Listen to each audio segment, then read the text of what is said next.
The lord. प्रभु का धन्यवाद करते हैं क्योंकि वो भला है और उसकी करुणा सदा की है। सचमुच में उसके डरवैयों के ऊपर उसकी करुणा सदा की है और वो प्रति भोर नई होती है। प्रभु का धन्यवाद करते हैं आज की सुबह के लिए जो उसने हम सबों को दी है। आज का दिन यहोवा ने बनाया। सचमुच में हमारे लिए एक नए दिन को बनाता है ताकि हम उसकी इबादत करें और उसकी हमदो सना करें। इससे पहले कि हम उसकी सिताइश में आगे बढ़े, उसकी इबादत में आगे बढ़े, आइए अपनी आंखों को बंद करें और उस महान परमेश्वर को धन्य कहें और उससे प्रार्थना करें। आइए हम सब प्रार्थना करें। धन्यवाद धन्यवाद धन्यवाद प्रभु जी, आपके पास आते हैं। प्रभु एक बार फिर आपके जिंदा नाम को धन्य कहते हैं जो हमारा रक्षक है, जो हम चारों ओर प्रभु हमारी ढाल है। हम धन्य कहते हैं उस जीवित परमेश्वर के, हमारे साथ साथ रहता है, हमारी अगुवाई करता है। इस कठिन दौर में भी उसने हम सबों को नहीं छोड़ा है। हम धन्यवाद करते हैं। उसके वचन में लिखा है एक माँ अपने बच्चे को भूल जाए तो भूल जाए, लेकिन मैं तुम्हें कभी नहीं छोड़ूंगा ना भूलूंगा। धन्यवाद करते हैं क्योंकि आपने हम सबों का चित्र अपनी हथेली में बना के रखा है और वो सर्वदा हम सबों को देखता है। हम धन्यवाद करते हैं, धन्यवाद करते हैं प्रभु आपका क्योंकि आप जीवित हैं, हम सबों के साथ हैं, हमारी अगुवाई करते हैं अपनी पवित्र आत्मा के रूप में जो हमारा सहायक है, जो हमारा रक्षक है। हम धन्य कहते हैं प्रभु, जीवित हैं आप, जीवित हैं प्रभु। धन्यवाद हो प्रभु, धन्यवाद के साथ प्रभु हम सब प्रभु आपकी इबादत कर रहे हैं, आपको धन्य कह रहे हैं, आपकी परस्तिश कर रहे हैं प्रभु। और इस सुबह के समय प्रभु क्योंकि आपकी करुणा आपके डरवैयों पे नई हुई है प्रभु, धन्यवाद करते हैं प्रभु। आज प्रभु हम सबों के साथ रहिए, आपका आत्मा हम सबों को गाइड करे और हमें लेके चले प्रभु यीशु, क्योंकि आप चाहते हैं हम आपके मार्गों पे चले, क्योंकि आप सत्य हैं। आपने कहा मैं मार्ग और सत्य और जीवन हूँ और हम प्रभु हम आप ही के साथ साथ चलते रहें जैसे आपने हम सबों की आज तक अगुवाई करी है। आगे भी प्रभु हमको लेके चलिए प्रभु यीशु। और हम प्रभु जो भी हम आपकी स्तुति में आराधना करते हैं, आपके वचन को सुनते हैं प्रभु यीशु, हम सबों को आशीष दीजिए प्रभु और हम में होकर प्रभु हमारी प्रभु हम में होके आप उस परमेश्वर की इबादत करिए प्रभु। धन्यवाद करते हैं प्रभु यीशु, हम सबों के साथ होइए प्रभु, सबकी अगुवाई करिए, मदद करिए प्रभु और प्रभु हम सबों को गाइड करिए प्रभु। हर एक को आपके जितने देख रहे हैं हर एक को आपके हाथों में सौंपते हुए प्रभु यीशु और धन्यवाद के साथ यीशु मसीह के मीठे पवित्र और मुबारक नाम में होके मांगते हैं, आमीन। प्रभु के वचन में लिखा, आओ हम ऊंचे स्वर से गाएं और उस उद्धार की चट्टान का जय जयकार करें। आइए हम उसकी इबादत करें, उसकी वर्शिप करें जिसके वो योग्य है। जय मसीह की। परमेश्वर का धन्यवाद करते हैं इस समय के लिए कि उसने मुझे और आपको अपनी करुणा में, अपनी दया में और अपनी शांति में बना कर रखा है। मैं फिर से आप सभी का हमारी ऑनलाइन सर्विस में वेलकम करना चाहता हूँ और विश्वास करता हूँ आज आप सब आशीषित होने पाएंगे। परमेश्वर का वचन भजन संहिता उसका 34 अध्याय और उसकी पहली आयत में कुछ इस तरीके से कहता है, मैं यहोवा को धन्य कहूंगा और उसकी स्तुति निरंतर मेरे मुख से होती रहेगी। आइए हम अपने मुखों से, हम अपने मुंहों से, हम अपनी तालियों को बजा के उसकी स्तुति करें, उसके नाम को धन्य कहें और उससे कहें छुटकारा यीशु में है। तेरी स्तुति हो, तेरी आराधना करें, तेरे नाम को ऊंचा उठाते ही रहें।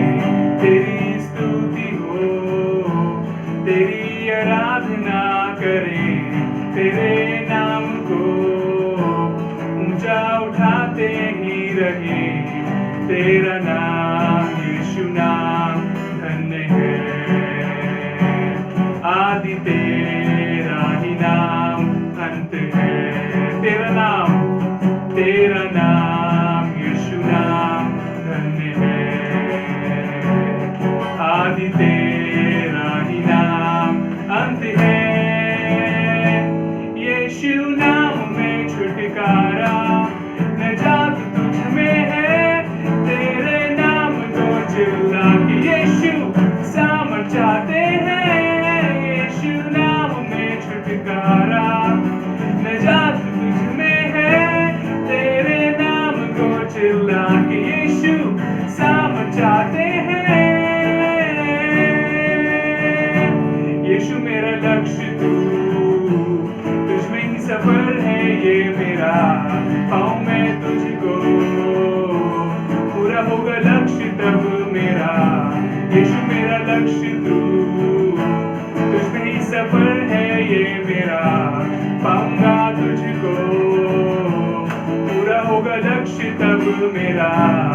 तेरा नाम यीशु नाम धन्य है। आदि तेरा ही नाम अंत है। तेरा नाम यीशु नाम धन्य है। आदि तेरा ही नाम अंत है। यीशु नाम में छुटकारा, नजात तुझ में है। तेरे नाम को चिल्ला के यीशु समझाते हैं। यीशु नाम में छुटकारा, नजात तुझ में है। तेरे नाम को चिल्ला के यीशु समझाते हैं। आराधना करो निरंतर, प्रार्थना करो विश्वास से। आराधना करो निरंतर, प्रार्थना करो विश्वास से। धर्मी जन की प्रार्थना, विश्वास की प्रार्थना तोड़ती है सारे बंधन को। धर्मी जन की प्रार्थना, विश्वास की प्रार्थना तोड़ती है सारे बंधन को। तो आओ प्रार्थना करें, आराधना करें, वो अच्छा है, कितना भला है। तो आओ प्रार्थना करें, आराधना करें, वो अच्छा है, कितना भला है। छुटकारा पाए हमेशा, हमेशा छुटकारा पाए हमेशा। छुटकारा पाए हमेशा, हमेशा छुटकारा पाए हमेशा। तो आओ प्रार्थना करें, आराधना करें, वो अच्छा है, कितना भला है। तो आओ प्रार्थना करें, आराधना करें, वो अच्छा है, कितना भला है। छुटकारा पाए हमेशा, हमेशा छुटकारा पाए हमेशा। छुटकारा पाए हमेशा, हमेशा छुटकारा पाए हमेशा। छुटकारा पाए हमेशा, हमेशा छुटकारा पाए हमेशा। छुटकारा पाए हमेशा, हमेशा छुटकारा पाए हमेशा। परमेश्वर का वचन बताता है प्रेरितों की पुस्तक में, तू यीशु मसीह के नाम पे विश्वास कर तो तू और तेरा घराना उद्धार पाएगा। आज परमेश्वर चाहता है कि मैं और आप फिर से उसकी आत्मा से भरे जा सकें। आज परमेश्वर चाहता है मैं और आप फिर से उसको महसूस कर सकें।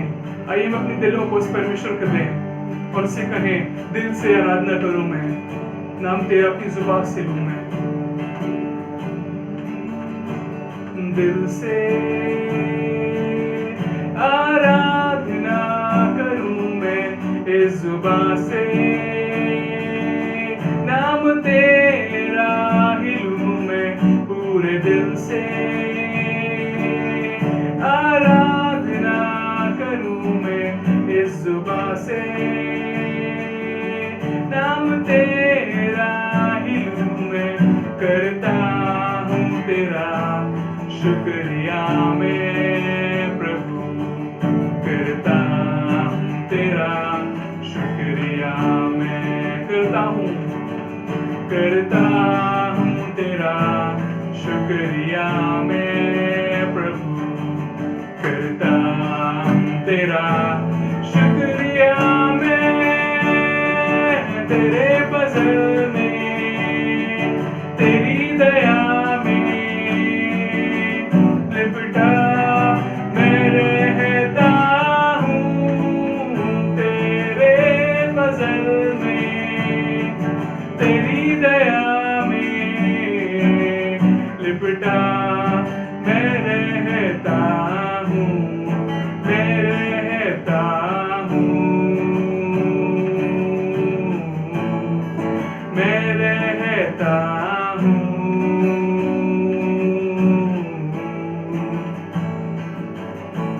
जब होता हूँ बेचैन कभी, तेरू प्रभु मुझको थामती है। मेरी मुश्किलों में, हर एक दर्द और गम में, खुदावन तू ही मेरा शाफी है। जब होता हूँ बेचैन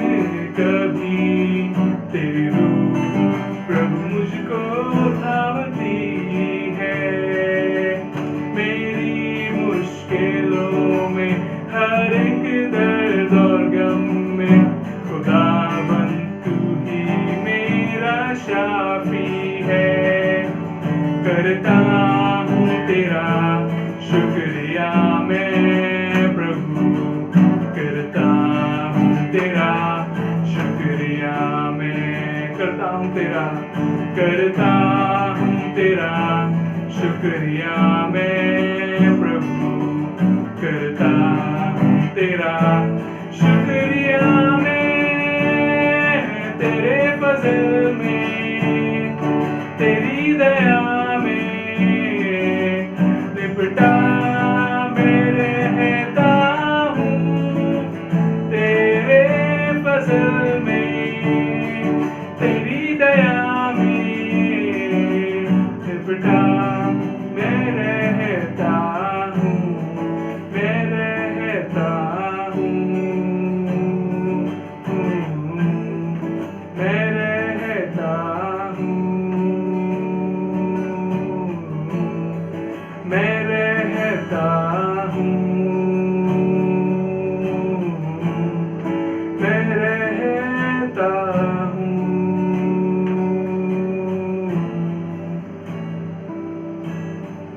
परमेश्वर हम धन्यवाद करते हैं कि हमारी आराधना आपको पसंद आई। यीशु मसीह हम धन्यवाद करते हैं। आज हम सब एक साथ यीशु मसीह आपकी आराधना कर रहे हैं। यीशु मसीह आज हम सब एक मन होके आपकी आराधना कर रहे हैं यीशु मसीह। इसलिए हम आपका धन्यवाद करते हैं यीशु मसीह। हम धन्यवाद करते हैं यीशु मसीह, ऐसे समय में भी आप हमें अवसर देते हैं कि हम आपके नाम को धन्य कह सकें। परमेश्वर हम दुआ करना चाहते हैं। परमेश्वर जो वचन आपकी ओर से है परमेश्वर चाहते हैं वो हमारे दिलों में काम करने वाला हो सके यीशु मसीह, जिससे हम यीशु मसीह 100 गुना फल ला सके। परमेश्वर यीशु मसीह हम सब बातों को आपके हाथों में सौंपते हुए इस छोटी सी दुआ को हमारे उद्धारकर्ता यीशु मसीह के नाम से मांगते हैं, आमीन। Praise the lord. प्रभु यीशु मसीह का धन्यवाद करते हैं। एक बार फिर से मैं और आप परमेश्वर की आराधना और उसकी सिताइश कर रहे हैं। परमेश्वर भला है और सर्वदा भला ही करता है।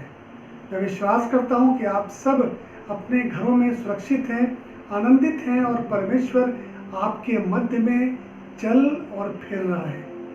दाऊद जो परमेश्वर का दास था वो कहने लगा, मुझे तो निश्चय है कि करुणा और भलाई जीवन भर मेरे साथ साथ बनी रहेंगी और मैं यहोवा के धाम में सर्वदा वास करूंगा। अय्यूब कहने लगा उसके 42 अध्याय और उसकी 5वीं आयत में, मैंने कानों से तो तेरा समाचार सुना था परंतु अब मेरी आंखें तुझे देखती हैं। और ये दोनों बात अय्यूब भी और दाऊद भी किन परिस्थितियों में बोल रहे थे। दाऊद जब कह रहा था मुझे तो निश्चय है कि करुणा और भलाई जीवन भर मेरे साथ साथ बनी रहेंगी, ये उस परिस्थिति में नहीं बोल रहा था जब वो सिंहासन पर विराजमान था। ये जरूर से उस परिस्थिति में बोल रहा होगा जहां बहुत परेशानी, यहाँ दिक्कतें होंगी, और वो विश्वास की बोली से इस बात का अंगीकार कर रहा था और अपनी आशा को दृढ़ता से थाम कर इस बात को क्लेम कर रहा था। अय्यूब भी कह रहा था, मैंने सुना तो था परंतु अब मेरी आंखें तुझे देखती हैं। उसने अपने जीवन में बहुत सी अच्छी चीजों को देखा था। उस समय शायद उसकी आंखें उस परमेश्वर को देख नहीं पा रही थी, लेकिन जब बहुत बुरी कंडीशन के अंदर चला गया, जहां पर उसका शरीर फोड़ों से भर गया, उसके बच्चे साथ में नहीं रहे, उसकी पत्नी कह रही थी कि तू परमेश्वर को उलाहना दे, तब इस बात को कह रहा है कि मेरी आंखें तुझे देखती हैं। बहुत सी बार हम भी अपने जीवन के अंदर उस सुसमाचार को सुन के नजदीक आते हैं, बहुत अच्छी बात है, विश्वास भी करते हैं, बहुत अच्छी बात है। हमने उसकी चंगाइयाँ देखी हैं, हमने उसके आश्चर्य कर्म देखे हैं, हमने उसके बड़े बड़े काम देखे हैं, लेकिन क्यों? क्योंकि हमने समाचार सुनकर उस पर विश्वास किया है। लेकिन हमारी आंखें उसको कब देख पाती हैं? जब हम उन परिस्थितियों में चले जाते हैं जो हमारे वश में नहीं है। हमने परमेश्वर को कब देखा? प्रभु के दास अय्यूब ने या प्रभु के दास दाऊद ने परमेश्वर को कब देखा? जब वो उन परिस्थितियों के अंदर थे।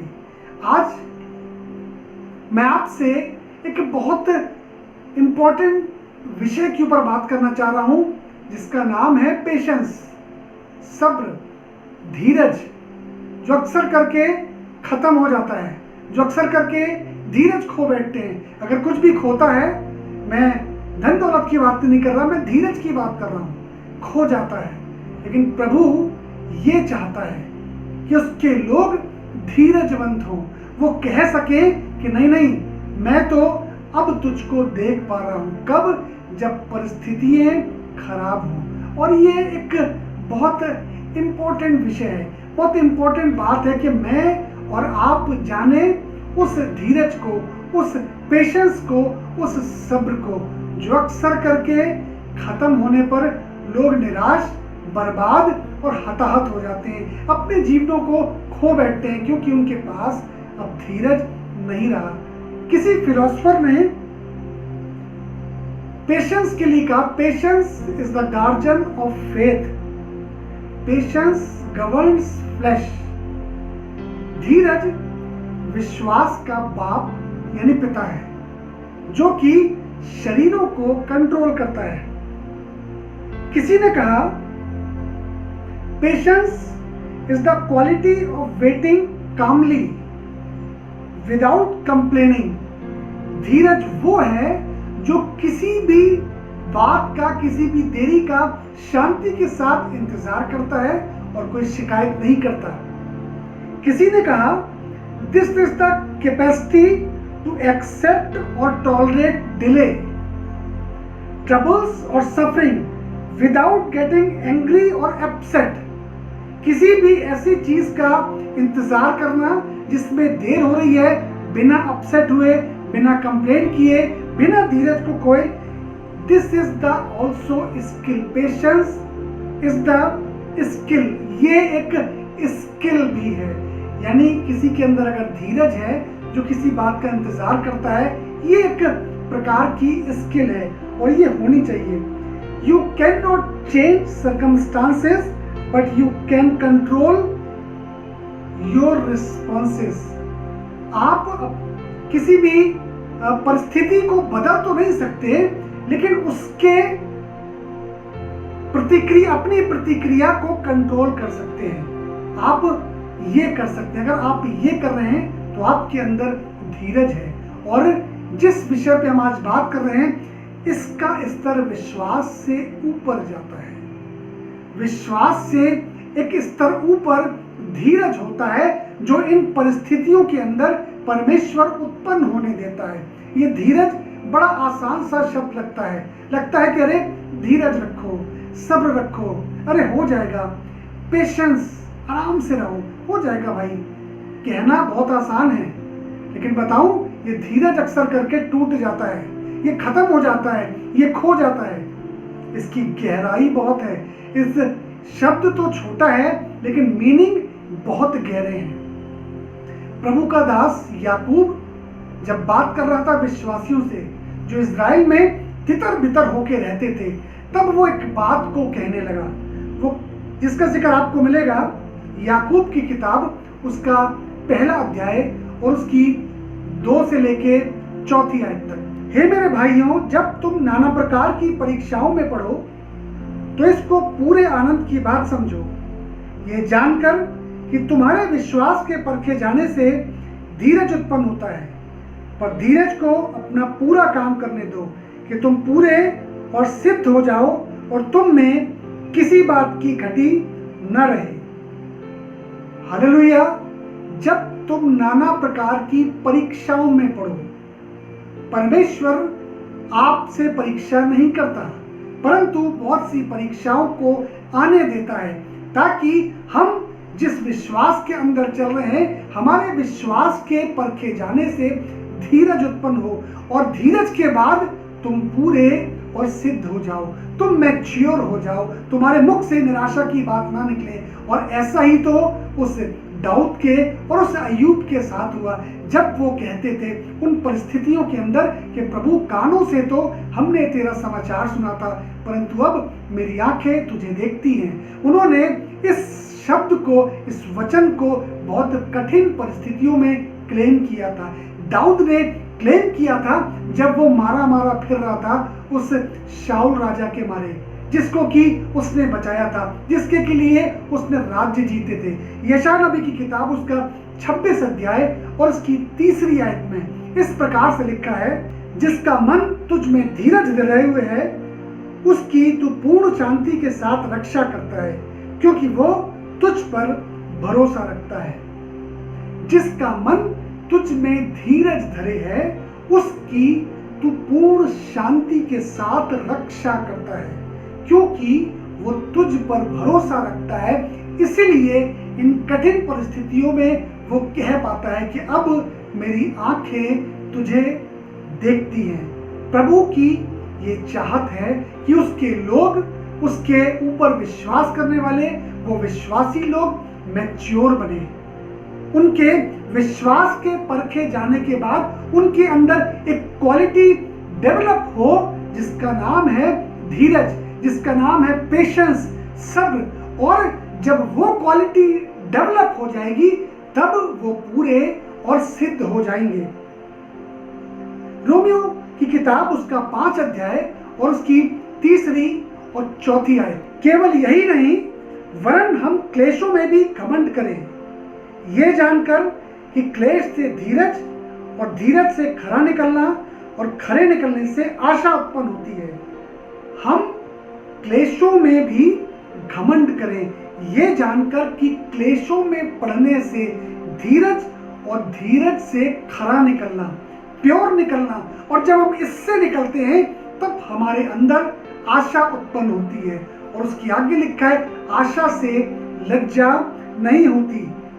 कभी भी हम उस शेमफुल स्थिति में नहीं जाते, क्योंकि अब हम मैच्योरिटी में आ गए हैं। प्रभु की चाहत है कि उसके लोग विश्वास से एक स्तर ऊपर जाएं, उनके मुख से वो बातें ना निकले जो संसार के मुख से निकलती हैं, जिनको संसार चर्चा करता है, जिन बातों पर संसार बातें करता है, उन बातों को सुन भले ही लें, लेकिन अपने विश्वास को दृढ़ता से थामे रहें। और मैं कह सकूं कि क्लेश से इनके अंदर धीरज उत्पन्न हो गया है। मैंने इनके विश्वास को परख लिया है।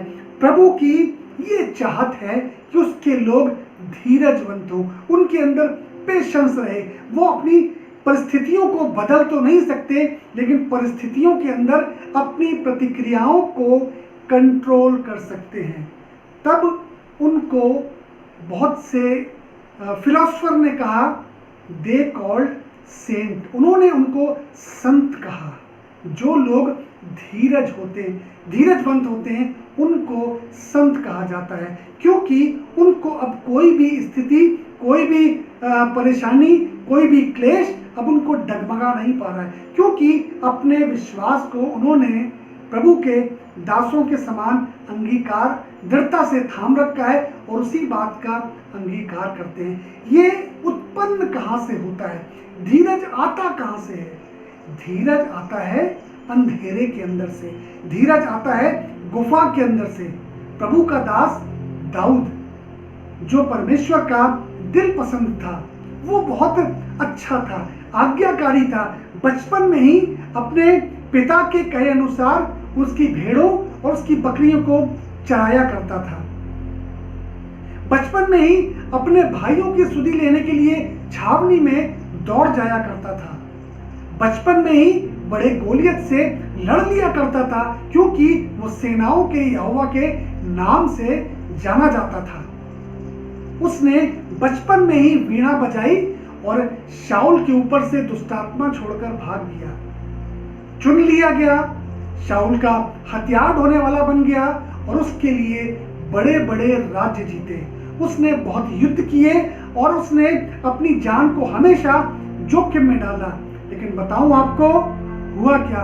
बावजूद इसके कि उसने कोई भी गलती नहीं की। अगर हम बाइबल पढ़ते हैं तो हम जान पाएंगे उस बच्चे ने बचपन से कोई भी गलती नहीं की, लेकिन उसके बावजूद भी, सब कुछ अच्छा करने के बावजूद, आज्ञाकारी रहने के बावजूद भी, राजा का भी हुक्म मानने के बावजूद भी वो गुफा में मारा मारा फिरता था। बाइबल ऐसा बताती है कि जब शाऊल ने सुना कि लोग उसकी चर्चा, लोग उसकी तारीफ करते हैं, तो उससे अप्रसन्न हुआ, गुस्सा हो गया, जलने लग गया, और तब वो दाऊद को मारने की फिराक में रहने लगा, और दाऊद उससे बचकर भागा करता था। और भाग कर छुपा कहाँ? भाग कर छुपा जाकर एक गुफा के अंदर, जिसका जिक्र आपको मिलेगा पहला शमूएल उसका 24 अध्याय में, कि जाकर वहां पर छुप गया एक गुफा के अंदर। और उसकी अगर 22वां अध्याय पढ़ेंगे तो वहां पर लिखा है कि वहां पर उसके साथ में बहुत से और भी लोग आए। जब उन्होंने देखा कि अरे शाऊल तो इसके पीछे पड़ा है, तब उसका घराना उसके साथ में आया। बहुत से उदास लोग उसके साथ में आए, बहुत से वो लोग जो ऋणी थे, जिनके ऊपर कर्जा था, वो लोग उसके साथ आए, वो लोग जो बहुत परेशान थे उसके साथ आए, और लगभग 400 लोग उसके साथ साथ रहते थे।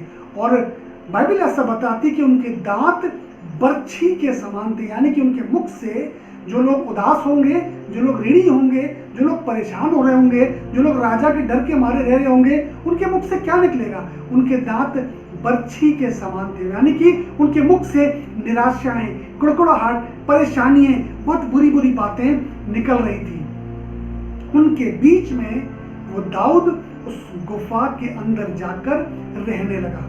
और हुआ क्या? गुफा के अंदर की स्थिति को सोच के देखिए। एक ऐसा व्यक्ति जिसके अंदर बहुत तेजी हो, जो बहुत दौड़ दौड़ के काम करता हो, जो प्रभु की सेवा करता हो, जो राज्य जीता करता हो, उसको परिस्थितियों ने गुफा के अंदर ऐसे लोगों के बीच में बिठा दिया जो हमेशा बुराई, खराब और दांत बर्छी के समान, यानी कि निराशा भरी बातें करते हैं। उस समय में दाऊद को वो मिला जो शायद उसने सपने में भी नहीं सोचा था, क्योंकि परमेश्वर की चाहत थी कि मेरा जन, मेरा प्रिय, मेरा दिल पसंद अब इसके अंदर ये विश्वास तो करता है, राज्य तो जीतता है, लेकिन इसके अंदर मैं वो उत्पन्न करना चाहता हूं जो मैं चाहता हूं। ये जब बहुत अच्छी परिस्थिति में रहेगा तब इसके अंदर बहुत सी अच्छी चीजें इसको लग रही होंगी, लेकिन इसके अंदर धीरज तब उत्पन्न होगा जब मैं इसको दौड़ते दौड़ते रोक दूंगा, जब ये डर के अंधेरे में चला जाएगा। अपने दिमाग के अंदर इमेजिन कीजिए, आप गुफा के अंदर बहुत कुछ काम करने के लिए नहीं था, गुफा के अंदर अंधेरा होगा, गुफा के अंदर बहुत ज्यादा दौड़ भाग नहीं कर सकते। लिखा है कि कोने में अपने लोगों के साथ दुबका बैठा था। और पहला शमूएल 24 उसके 3 और 4 अध्याय में लिखा है, और जब शाऊल उसको ढूंढता ढूंढता उस गुफा के अंदर जब दिशा फिरने के लिए आया, रिलैक्स होने के लिए गुफा के अंदर गया, तो वहां पर जो कोने में उसके 7 लोग बैठे थे, दाऊद बैठा था, उन्होंने उसको देखा।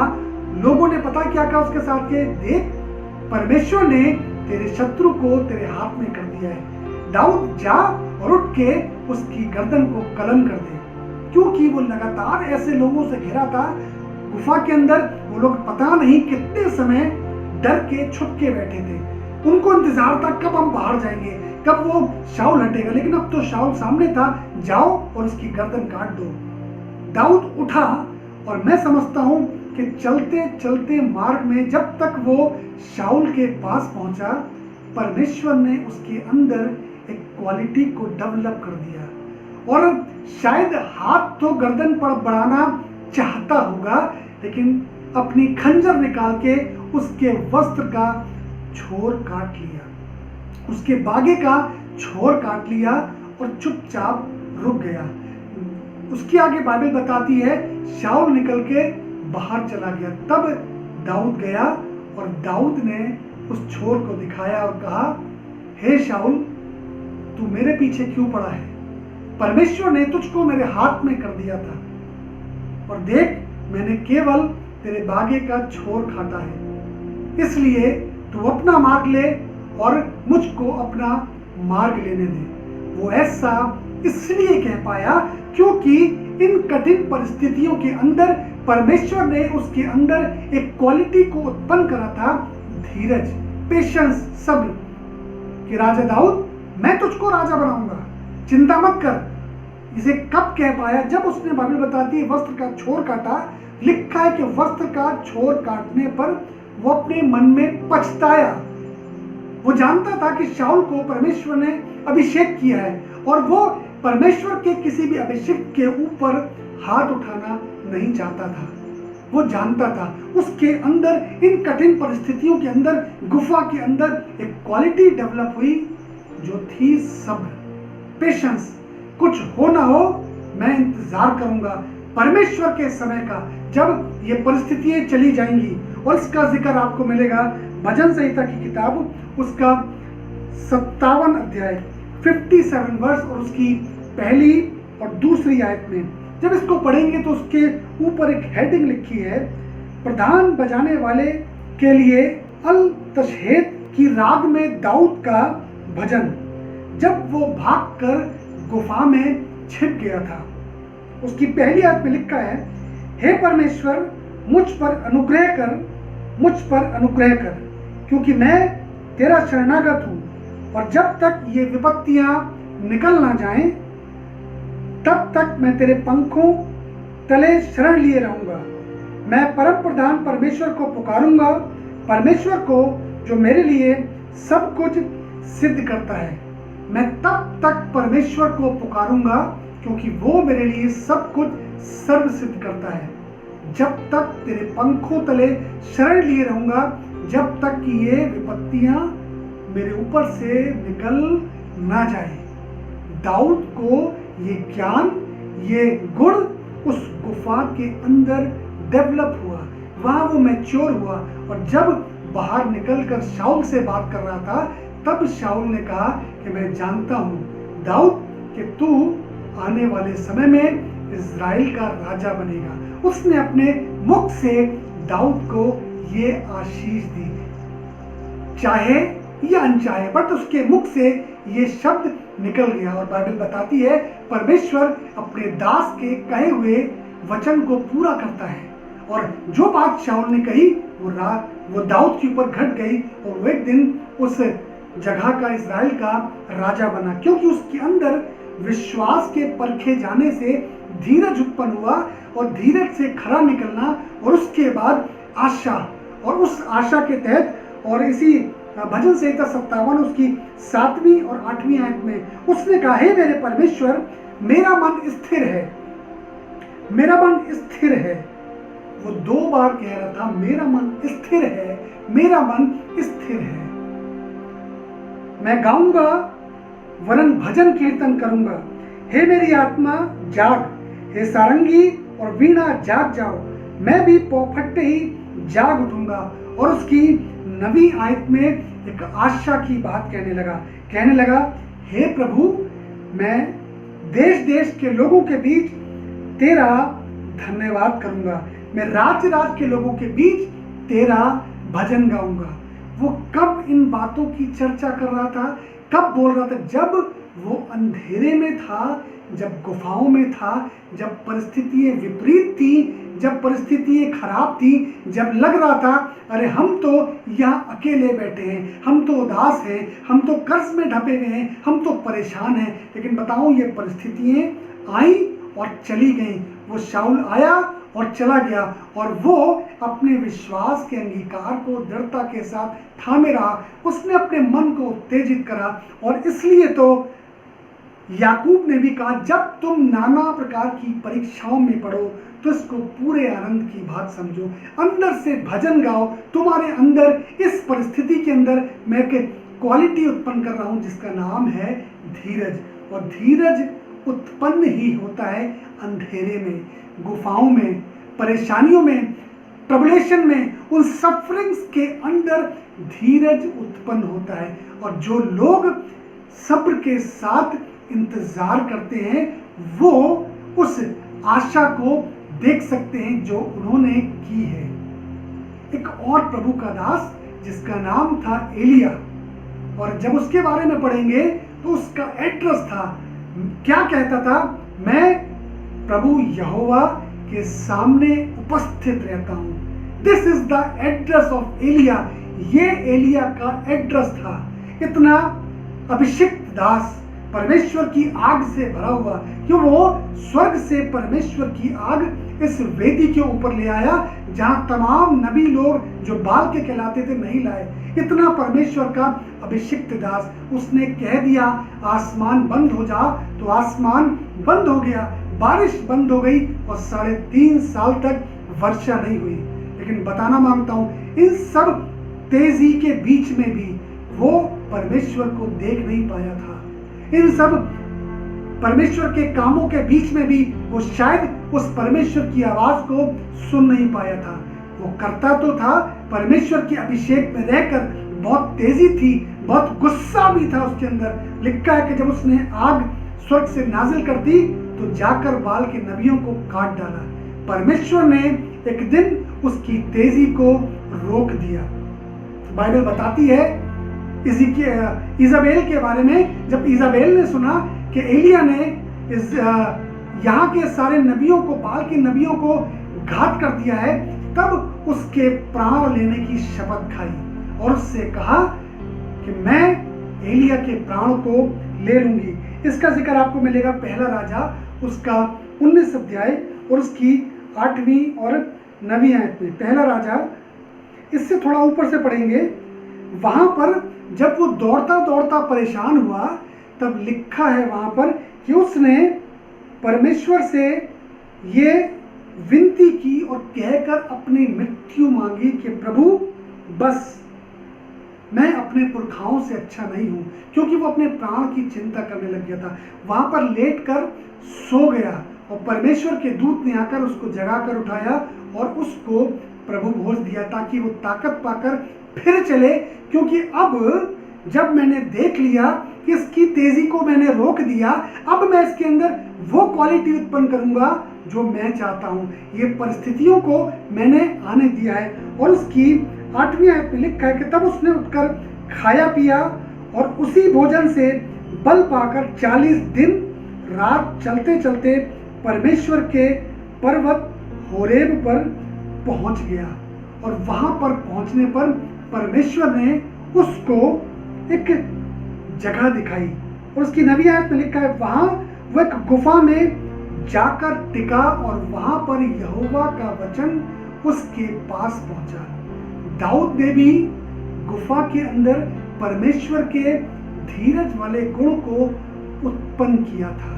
परमेश्वर ने उत्पन्न किया था गुफा के अंदर। इस एलिया को भी डराकर, इतने अभिषिक्त दास को के मुंह से कहता है और हो जाता है, गुफा के अंदर ले आया, तेजी को खत्म कर दिया और वहां पर उसका वचन पहुंचा। और तब बाइबल ऐसा बताती है कि वहां पर उसने सोचा कि मैं क्या करूंगा, परमेश्वर मुझको यहाँ पर दर्शन देगा। और इसकी 11वीं आयत में लिखा है उसने कहा निकल कर यहोवा के सम्मुख पर्वत पर खड़ा हो, और यहोवा पास से होकर चला और यहोवा के सामने एक बड़ी प्रचंड आंधी से पहाड़ फटने और चट्टानें टूटने लगी, तो भी यहोवा उस आंधी में न था। फिर आंधी के बाद भूकंप हुआ, तो भी उस भूकंप में न था। फिर भूकंप के बाद आग दिखाई दी, तो भी उस आग में न था। फिर आग के बाद एक दबा हुआ धीमा शब्द सुनाई दिया। ये शब्द सुनते ही एलिया ने अपना मुंह चद्दर से ढांपा और जाकर गुफा के बाहर द्वार पर खड़ा हुआ। एलिया सोच रहा था कि परमेश्वर उससे मिलेगा आंधियों के अंदर। मेरे को नहीं पता कि उसको गुफा में कितना समय रहना पड़ा होगा। आंधी वचन में तो लिखा है, ऐसा लगता है कि जैसे अभी बहुत तेजी से हवा आई, अभी आग आई और अभी भूकंप हो गया। लेकिन आंधी आने से पहले बहुत समय लेती है। ये सृष्टि तब जाके दबाव बनता है, तब जाके धूल इकट्ठी होती है, तब कुछ समय के बाद आंधी आती है।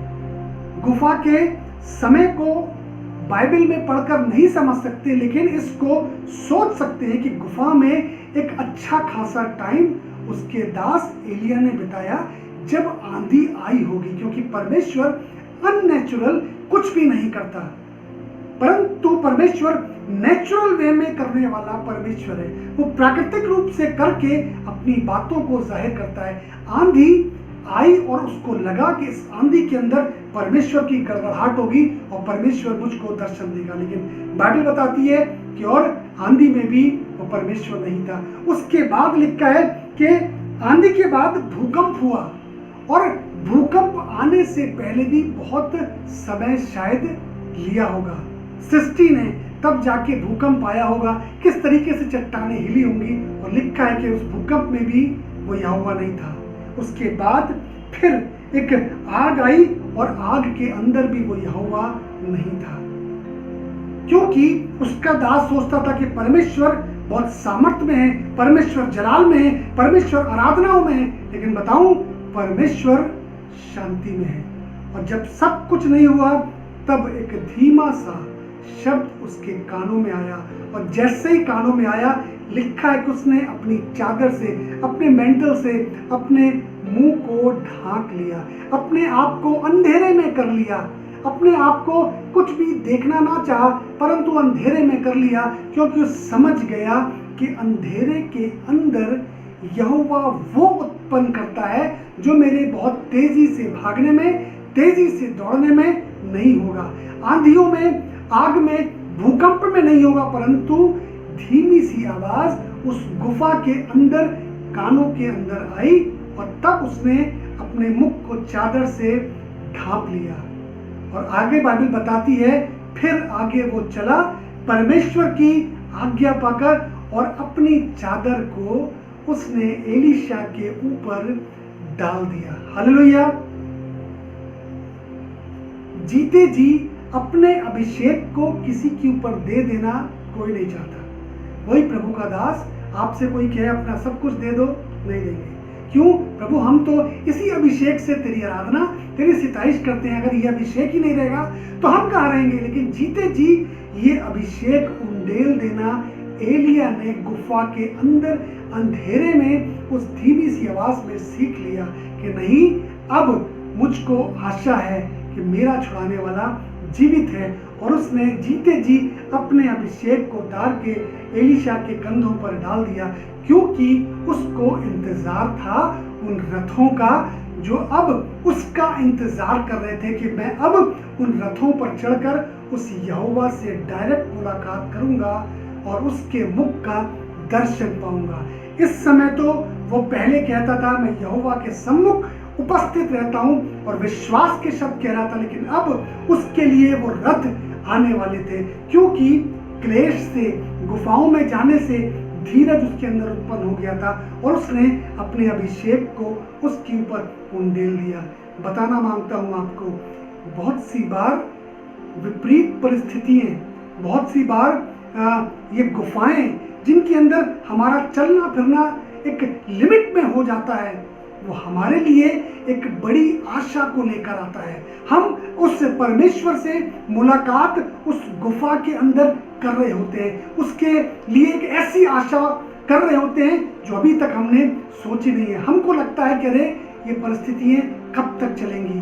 बताऊं आपको, गुफा के बाद इतनी ग्रेट थिंग्स हैं जो आपने सोची भी नहीं है, और ये परमेश्वर ने चाहा कि मेरे लोग विश्वास से चलना सीख लें। और जब ये विश्वास से चलना सीख जाएंगे तब बताना मांगता हूं आपको कि आपके अंदर वो क्वालिटी उत्पन्न हो जाएगी जो प्रभु ने चाहा है।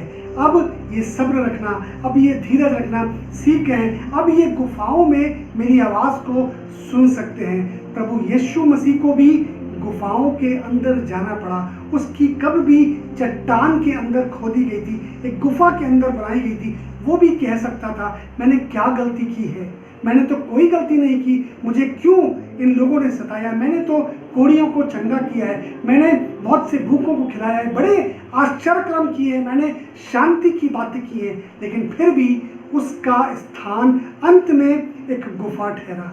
जैसे दाऊद कह सकता था प्रभु क्या गलती की है गुफा में, एलिया कह सकता था क्या गलती की है गुफा में, यीशु मसीह कह सकता था। लेकिन यीशु मसीह के जब गुफा का पत्थर तीसरे दिन हटाया गया, तब उसके लिए एक भविष्यवाणी जो पहले की गई थी, और यीशु मसीह ने मत्ती 28 में इस बात को कहा, स्वर्ग और पृथ्वी का सारा अधिकार मुझको दिया गया है। गुफा के बाद ग्रेट थिंग उसके लिए रखी थी, आपके लिए भी रखी है। अगर अभी तक आपने भी बहुत सी बार सवाल कहे हैं, प्रभु मेरे ही साथ क्यों, प्रभु क्या गलती की थी जो इन परिस्थितियों में रहना पड़ रहा है, ये विपत्ति कब जाएगी, दाऊद के समान कहना शुरू कीजिए कि प्रभु मैं तब तक तेरे पंखों की शरण लिए रहूंगा जब तक ये विपत्ति चली नहीं जाती। अपने घरों में, अपने कमरों में शांत बैठे रहे। बताऊं आपको, ग्रेट थिंग्स परमेश्वर ने आपके लिए रखी हैं। जब इसके बाद सब चीजें खुलेंगी तब आप देख पाएंगे।